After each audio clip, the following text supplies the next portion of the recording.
Chers auditeurs, bonjour à tous. Je vais maintenant aujourd'hui traiter de la Sidra Vaetranan, qui veut dire j'ai imploré. Et c'est une sidra très importante, j'ai même envie de dire une des plus importantes du Deutéronome, Dvarim en hébreu, Deutéronome étant le titre en grec. Pourquoi une des plus importantes? C'est vrai que je dis souvent que c'est une des plus importantes à chaque paracha, mais c'est pas grave, elles sont toutes tellement importantes. Mais celle-ci quand même particulièrement parce qu'elle comporte la deuxième version du décalogue. Et puis également, ce qui n'est pas rien, le premier paragraphe du schéma. Alors, je vais peut-être commencer par quelques mots sur le livre du Deutéronome, mais je voudrais déjà vous dire que j'ai l'intention d'axer mon intervention sur le plan historique du contenu de cette paracha, de cette sidra plus exactement. Contenu historique en posant une question qui a l'air simple mais qui est très complexe. Quand est né le monothéisme? Quand? Pourquoi, dans quel contexte est né le monothéisme? Alors, quelques mots d'abord quand même sur le Deutéronome. Tout d'abord, vous avez dû remarquer, si vous avez lu attentivement le Deutéronome, qu'il comporte un certain nombre de répétitions, même qu'il est, on peut dire, un ensemble de répétitions de ce qui a déjà été dit dans les livres précédents. Le rédacteur y revient par exemple sur la sortie d'Égypte, sur la traversée du désert, etc. Des épisodes qui figuraient déjà dans les livres précédents. Vous avez peut-être remarqué également que le Deutéronome comporte des événements qui a priori ne concernent que l'avenir et donc qui a priori sont imprévisibles.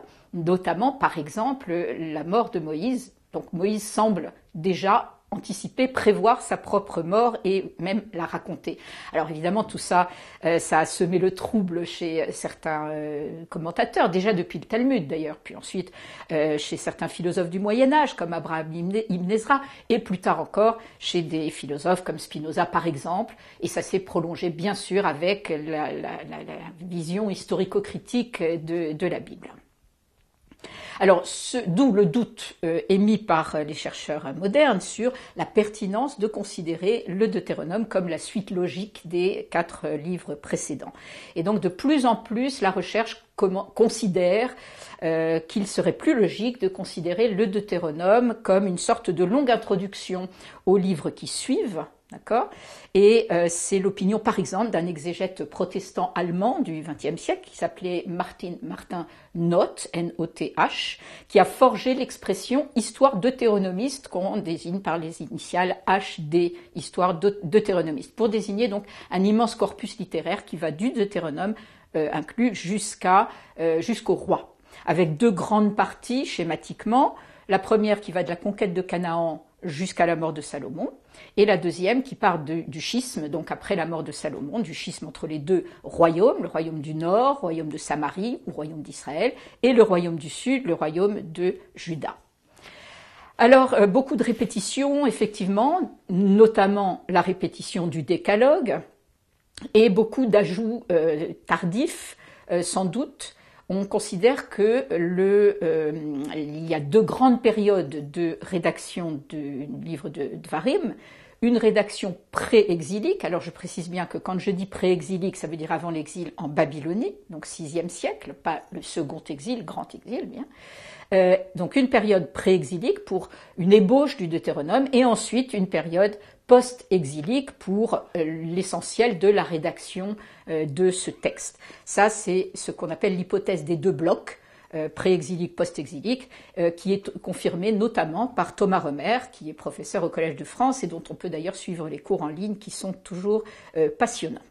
Alors le Deutéronome, c'est un mélange de textes, on va dire narratifs et législatifs, prescription éthique, prescription d'ordre religieux, mais il apparaît tout de même clairement qu'il est plutôt axé sur, qu'il donne la primauté, disons, à l'éthique, tout en répétant comme un leitmotiv l'interdit absolu de l'idolâtrie, et notamment dans notre paracha, c'est pourquoi je vais m'y attarder dans un instant.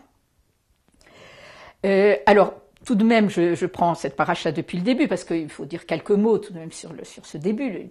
est terrible. Pourquoi? Parce que Dieu annonce à Moïse qu'il n'entrera pas en terre d'Israël. Tu ne traverseras pas le Jourdain, dit-il, chapitre 3, verset 27. Et il est écrit que Dieu était irrité contre Moïse à cause du peuple.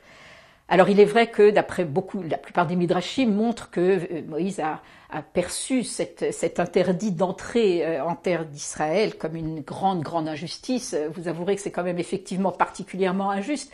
Après tout ce qu'il a enduré, après avoir supporté ce peuple à la nuque raide pendant ces 4 décennies de traversée du désert, c'est quand même particulièrement injuste qu'il n'entre pas sur cette terre promise. Alors de nombreuses explications ont été suggérées, bien sûr. D'abord, certains ont donné comme explication le fait qu'il avait frappé le rocher, je ne sais pas si vous vous souvenez, au lieu de parler au rocher qui devait faire jaillir de l'eau, donc violence à la place de la parole. C'est une des explications. Une autre qui dit qu'il aurait critiqué le peuple entier au moment du veau d'or, alors qu'il n'aurait dû critiquer que le fameux Erev Rav, c'est-à-dire cette populace qui s'était mêlée au Bnei Israël à la sortie d'Égypte en profitant de leur départ. Alors tout ça, ce sont des interprétations, chacune vaut ce qu'elle vaut, je ne vais pas m'y attarder. Ce qui est important pour moi, c'est que il y a un temps pour tout et que la mort fait partie de la vie. Et que donc maintenant, après cette traversée du désert, Moïse doit mourir avec la génération qui l'a accompagné, la génération qui a avec lui traversé le désert. Moïse est humble, il se soumet à la volonté divine, peut-être pas très facilement au début, mais il s'y soumet tout de même, et il passe le relais.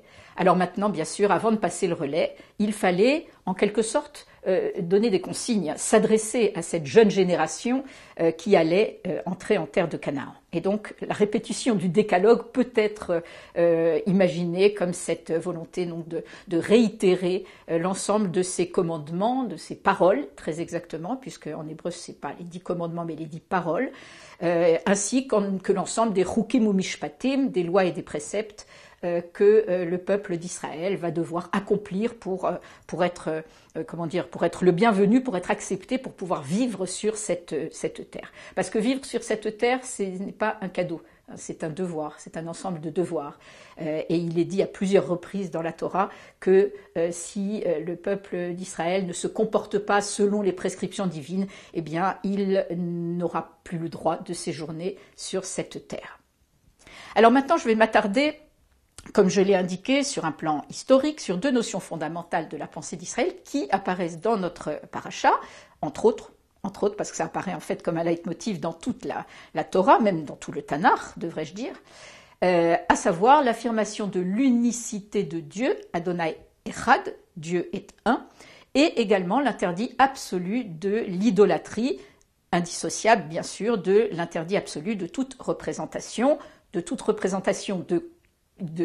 quelque image que ce soit, comme dit le décalogue, de ce qui est en haut dans le ciel, sur terre et même sous la mer, et qui pourrait éventuellement faire l'objet d'une adoration. Alors, l'idolâtrie et le polythéisme sont véritablement, j'ai envie de dire, les 2 bêtes noires du monothéisme naissant. Chapitre 4, verset 16, « Vous pourriez vous corrompre et vous fabriquer une idole, représentation de quelque forme, image de quelque mâle ou femelle, image de quelque animal, etc., etc. » Chapitre 4 toujours, versets 25-26. « Si vous fabriquez une idole, pesel en hébreu, une image, tmouna, quelconque, si vous faites le mal aux yeux du Seigneur, alors vous disparaîtrez rapidement de ce pays pour la possession duquel vous allez passer le Jourdain. » Vous avez sans doute noté que dans ce verset, fabriquer une idole, une représentation quelconque et faire le mal sont associés, figurent dans le même verset. Ce qui est la preuve que déjà la fabrication d'une idole est considérée comme faire le mal. Alors ma question est, comment est venue cette idée d'un Dieu un et d'un Dieu non représentable ? Et pourquoi également, autre question, pourquoi une telle peur en quelque sorte de l'idolâtrie et du polythéisme, alors que dans toutes les civilisations environnantes ou pas environnantes d'ailleurs de l'Antiquité, il n'y avait pas cette crainte. Il y avait des dizaines, des centaines, voire des milliers de dieux, et ça ne posait absolument aucun problème au peuple de l'Antiquité qui entourait Israël. Alors plusieurs réponses peuvent être invoquées. D'abord, je pense que nos ancêtres, donc, ont pris conscience de l'absurdité de l'adoration d'une statue fabriquée par l'homme. Par exemple, on trouve dans le second Isaïe, celui qui vivait à la fin de l'exil en Babylonie, mais qui fait partie du livre d'Isaïe, le second Isaïe avait parfaitement compris cela, dans notamment un chapitre 45, verset 18, verset 21, ou 46, verset 9, il avait parfaitement pris conscience de cette absurdité en tournant en dérision les pratiques des païens. Il ironise sur la fabrication des idoles. Qu'est-ce qu'il nous dit? Il nous dit, voilà, regardez ce que font les païens. Ils prennent un bout de bois, ils le coupent en deux, avec une partie, ils chauffent leurs mains, ils cuisent leur viande, etc. Et puis avec l'autre partie, ils se fabriquent une idole. Donc vous voyez, c'est vraiment une façon de tourner en dérision ces pratiques. Comment peut-on considérer comme un dieu ce bout de bois dont l'autre partie a servi à cuire la viande? Deuxième raison qu'on pourrait invoquer, c'est pour moi, à mes yeux, l'importance de la séparation dans le judaïsme, la notion de séparation. Dieu est Dieu, l'homme est homme, chacun doit avoir sa place. Or, une idole, c'est un mélange. Et finalement, qu'est-ce que c'est que l'idolâtrie, si ce n'est confondre, mélanger le créé et le créateur? Donc dans le judaïsme, on se sépare. Vous avez noté que dans le premier chapitre de Bereshit, Dieu sépare les eaux d'en haut et les eaux d'en bas. Et puis il sépare Amavdil ben Kodesh lechol. Dieu sépare le sacré et le profane. On sépare les joies et les peines. Alors la cacheroute également, il y a beaucoup de notions de séparation dans la cacheroute, il y a des mélanges interdits, il y a des mélanges interdits également dans la fabrication des tissus, des vêtements. Donc vous voyez, cette notion de séparation est vraiment fondamentale pour que chacun trouve sa place en quelque sorte. Donc n'adorons pas le créé, ce bout de bois fabriqué en idole, plutôt à la place, en lieu et place du créateur. Troisième raison possible, dans cette aversion pour le polythéisme, il y a sans doute la prise de conscience que l'existence de centaines, de dizaines, de centaines de dieux, comme je disais, est en réalité une négation de la notion même de divinité. C'est-à-dire que si on imagine Dieu, on ne peut l'imaginer que parfait et infini. Or, plusieurs dieux se limitent nécessairement les uns les autres. C'est ce que montrera souvent Spinoza. Mais sans aller jusque-là, les dieux des païens, les dieux grecs, les dieux babyloniens, ne cessent de s'opposer les uns aux autres. Ils ne sont pas d'accord, ils se querellent, et puis ils se mélangent aux humains. Parfois, on ne sait pas très bien s'il s'agit de dieux, de déesses, ou de demi-dieux ou demi-déesses, ou de simples humains, ou de rois, etc. Je vous donne rien que l'exemple de Isis et Osiris, par exemple. Et puis, il y a des dieux qui meurent. Est-ce que c'est concevable d'imaginer un dieu mortel ? Donc tout ça n'était pas logique. Ils ne sont pas d'accord entre eux. Par exemple, vous savez, peut-être que vous savez, je ne sais pas, que l'épisode du déluge biblique est inspiré par la 11e tablette de l'épopée de Gilgamesh. Et donc dans cette épopée, on voit des dieux qui se querellent pour savoir si oui ou non il faut envoyer un déluge sur Terre, si oui ou non il fallait l'envoyer une fois que c'est fait, etc. Donc tout ça, ces demi-dieux, etc. C'est inimaginable pour la pensée monothéiste naissante.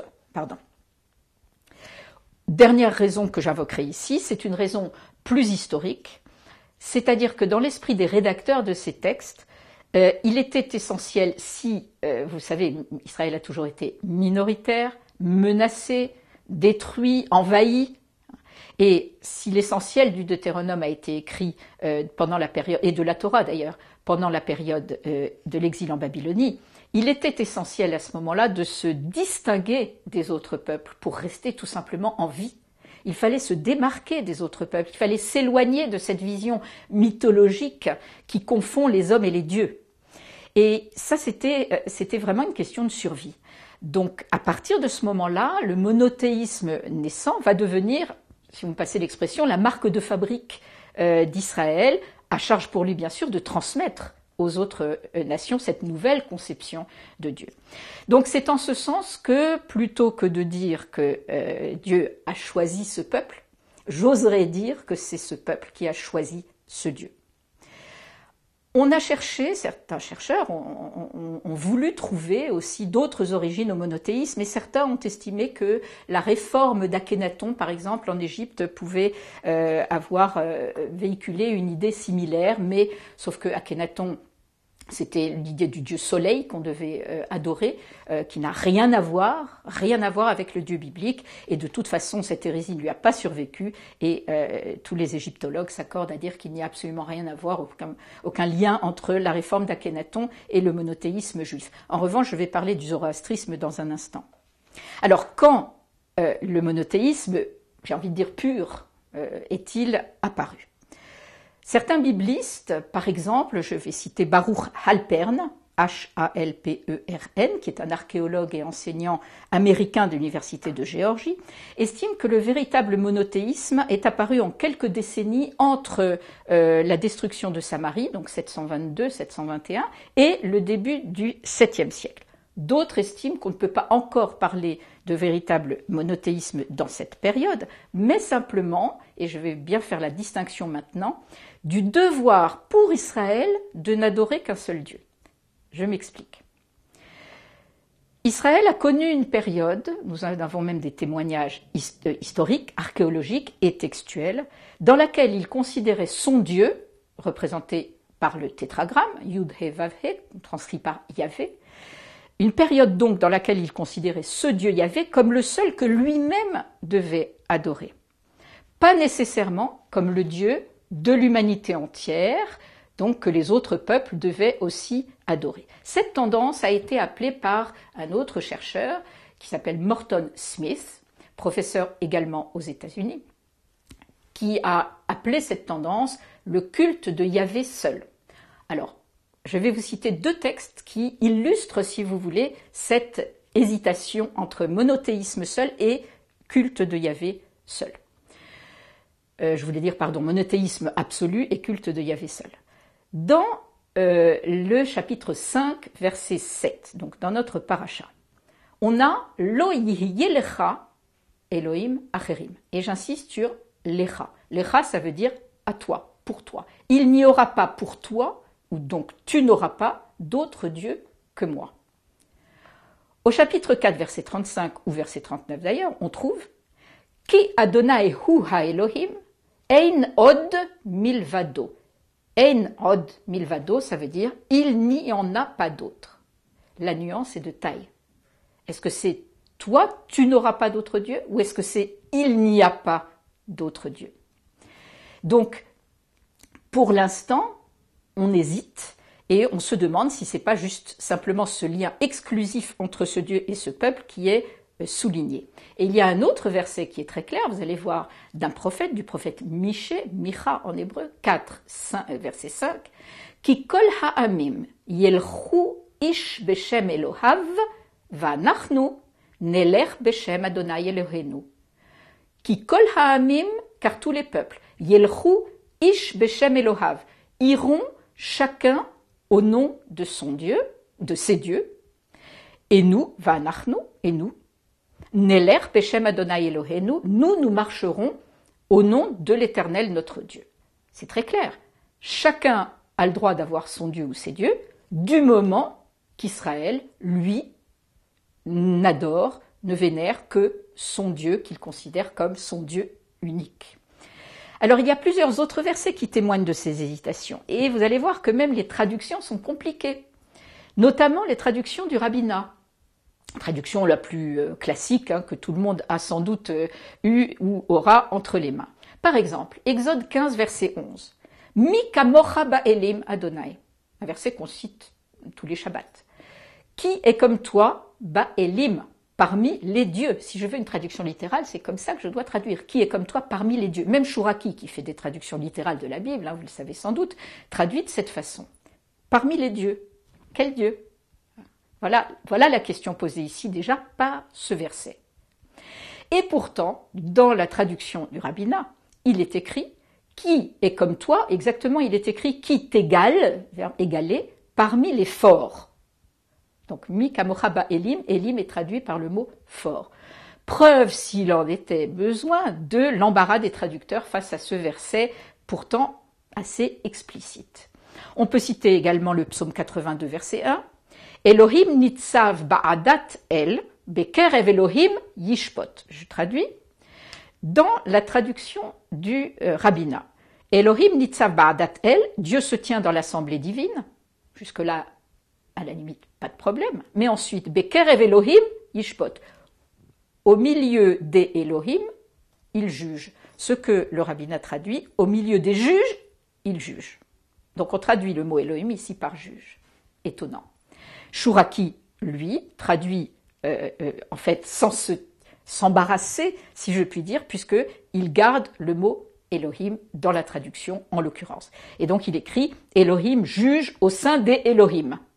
Mais qui sont ces Elohim? La question reste en suspens. Donc, comme on le voit, il y a des traductions dans lesquelles le mot Elohim n'est pas toujours traduit de la même façon, parfois par Dieu, parfois par fort, parfois par juge. Donc, il faut être conscient qu'il y avait à cette époque-là encore des hésitations quant à l'unicité absolue de ce Dieu. Ce qui est certain en revanche, c'est que Israël ne devait adorer que ce Dieu. Et que dans chaque page de la Torah, on fustige bien entendu les polythéistes, les idolâtres, etc. Alors, cette nouvelle religion, en quelque sorte, bien que le mot religion, il faille être prudent quant à son emploi, bien entendu, vous le savez, disons le yavisme, puisque c'est ce nom que chez les chercheurs c'était défini, il est probable que ce yavisme a évolué progressivement à partir du 8e siècle, d'abord avec la chute du Royaume du Nord, parce que la chute du Royaume du Nord est interprétée comme une des menaces qui va peser dorénavant sur le Royaume du Sud, et c'est un avertissement. Donc le Royaume du Nord a été détruit, c'est sans doute parce qu'ils ont été idolâtres, et donc ne commettez pas la même erreur. Après la défaite de Samarie, donc l'idéologie religieuse va considérablement évoluer, notamment avec la fameuse réforme du roi Josias, au 7e siècle, qui insiste sur la centralisation du culte dans le temple. Parce que ce qui se passait en fait, c'est qu'il y avait des lieux de culte, des sanctuaires, des hauts lieux, comme on les appelait, dans le royaume de Samarie, et que ça pouvait évidemment faire penser qu'il y avait des petits dieux locaux ou des dieux familiaux, et que le culte n'était pas centralisé et donc n'était pas très surveillé. Vous voyez, donc voilà. Il fallait une vraie mutation. Et elle va venir petit à petit, progressivement, et l'idée monothéiste était en marche, et elle ne demandait qu'à être conceptualisée et affermie. Et cette étape-là, elle sera véritablement franchie pendant l'exil en Babylonie, où on trouvera des textes, notamment chez Isaïe, qui disent bien clairement « Je suis le premier et je suis le dernier, en dehors de moi, il n'y a point de Dieu ». Donc là, on est vraiment dans le monothéisme pur. Alors j'aborde un autre point maintenant, qui est celui de la non-représentation de Dieu. Dans notre paracha, en 4, 12 et 15 par exemple, on dit qu'au moment de la révélation des 10 paroles, seule la voix de Dieu a pu être entendue et personne n'a pu voir aucune tmuna, aucune apparence, aucune image. Ce qui n'empêche pas des versets où l'on voit par exemple panim bepanim, panim el panim, face à face. Qu'est-ce que veut dire ce mot panim ici? Ça reste encore en question. Ce qu'il faut savoir, c'est que la majorité des chercheurs ont montré que, en réalité, contrairement à ce qu'on pense généralement, d'après de nombreux passages bibliques et d'après les recherches archéologiques, les choses n'ont pas été aussi simples. C'est-à-dire qu'il ne faut pas projeter sur l'époque de l'écriture de ces textes notre conception à nous d'un Dieu pur esprit, d'un Dieu totalement non représentable. Et d'ailleurs, c'était tout à fait normal pour l'époque de se représenter un Dieu. C'est plus facile aussi d'approcher un Dieu que l'on voit, un Dieu qu'on se représente, d'où le veau d'or par exemple. Et puis, pourquoi le décalogue interdirait-il de façon aussi détaillée, parce que c'est quand même la parole la plus détaillée de tout le décalogue, hein, pourquoi interdirait-il de façon aussi accentuée et détaillée cette interdiction de représenter Dieu, si cet interdit était déjà quelque chose d'acquis et de respecté par tous. Donc, oui, il y avait à cette époque-là des représentations de Dieu, notamment des statuettes. On peut penser par exemple aux pénates que Rachel emporte avec elle. Il y avait des statuettes, on les a retrouvées.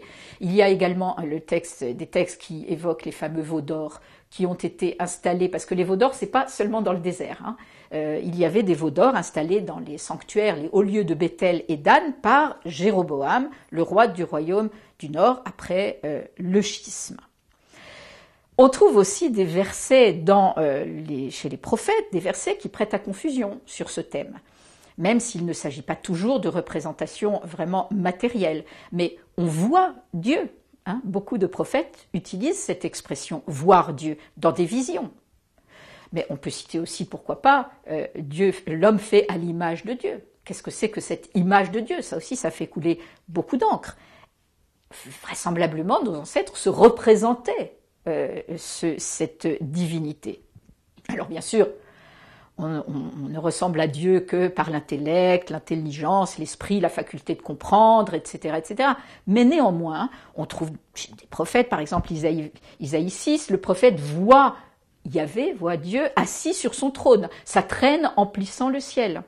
On a également Amos 9, je vis le Seigneur posté sur l'autel, etc., etc. Alors, bien sûr, tout ça doit être interprété dans un sens métaphorique, mais néanmoins, encore une fois, il n'était pas rare à l'époque de représenter sous forme de statuette cette divinité. C'est seulement donc au VIe siècle que les élites déportées en Babylonie et revenues en Judée vont en quelque sorte mettre de l'ordre dans tout cela et instaurer un aniconisme total. À partir du retour d'exil, l'archéologie a montré qu'on ne trouvait plus de statuettes telles qu'on en avait avant l'exil en Babylonie.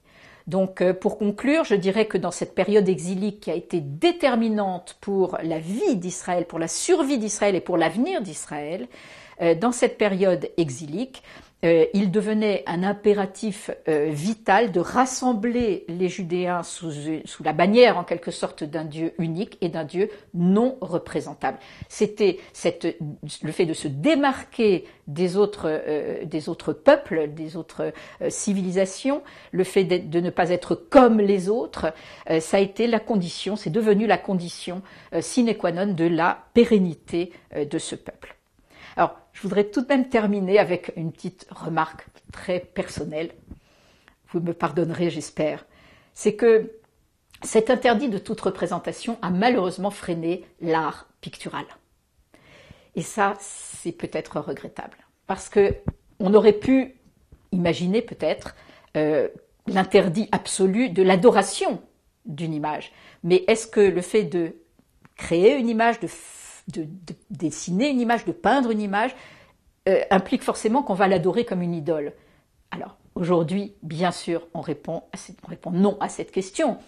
À l'époque, c'était évidemment beaucoup plus complexe et dans le contexte du paganisme, bien sûr, c'était très différent. Mais on peut dire qu'en dehors de quelques exceptions, alors il y a des illustrations très belles dans certains manuscrits, oui, ça existe, bien entendu.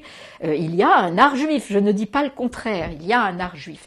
Mais alors par exemple, on a des très belles fresques dans une synagogue de Syrie qu'on peut admirer sur Internet, faute de pouvoir aller la voir en Syrie. C'est la synagogue de Doura Europos. Je vous invite à aller l'admirer, de très très belles fresques qui ont été maintenues parce qu'elles ont été ensablées pendant des siècles. Donc on a ça, on a quelques synagogues dans lesquelles il y a des images, oui, mais elles sont très rares et il faut attendre la fin du 19e siècle pour que, avec Chagall par exemple, pour que l'art pictural soit réhabilité en quelque sorte à un moment où on a compris qu'on pouvait peindre, qu'on pouvait représenter sans forcément adorer ce qui est représenté. Voilà, c'était juste une petite remarque très très personnelle, mais bien sûr, replaçons toujours les choses dans leur contexte. Voilà, Shabbat Shalom à tous.